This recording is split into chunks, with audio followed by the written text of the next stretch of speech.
Well, it's now been 2 weeks since the wildfires began ravaging parts of Southern California, and at least 27 people have lost their lives. As we learn more about the victims, we remember some of those who were lost and the legacies they leave behind. We begin tonight with these 9 stories.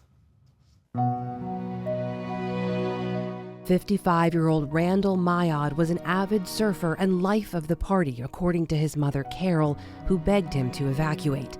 The last thing he told her was, "Pray for the Palisades and pray for Malibu. I love you."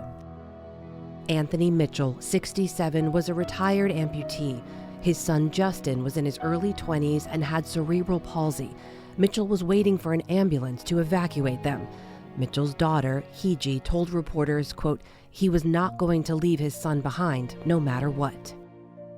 Victor Shaw, 66, lived in Altadena and died with a garden hose in his hand. He was shy in nature, but had a deep affection for his sister Sherry, who attempted to get her brother to safety before barely escaping herself. I went down the street and there was a police car and I flagged him and I said, "My brother's in the house, I need help." And he told me to get out. He said, "Go."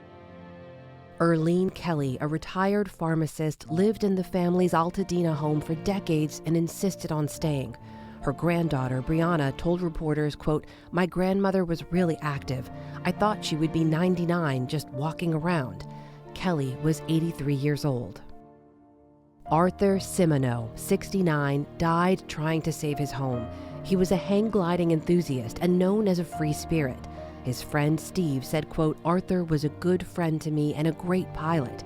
It's because of Arthur that I visited many places I may not have gone otherwise."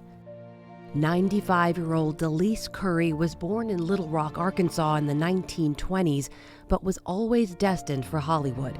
Her granddaughter, also named Delise, attempted to get to her grandmother's home as the fires burned, but was unable to. So I will live with that regret for the rest of my life. I should have did something else. Rodney Nickerson was a grandfather of 4 and known as a leader at his Baptist church. His daughter, Kimiko, told reporters, quote, "The last thing he said to me as we encouraged him to leave was, 'Don't worry, I'll be here tomorrow.'" Nickerson was 82. 32-year-old Rory Sykes overcame so much in life.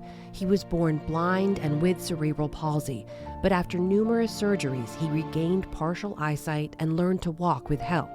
His mother, Shelley, wrote on X, quote, "Despite the pain, he's still enthused about traveling the world with me."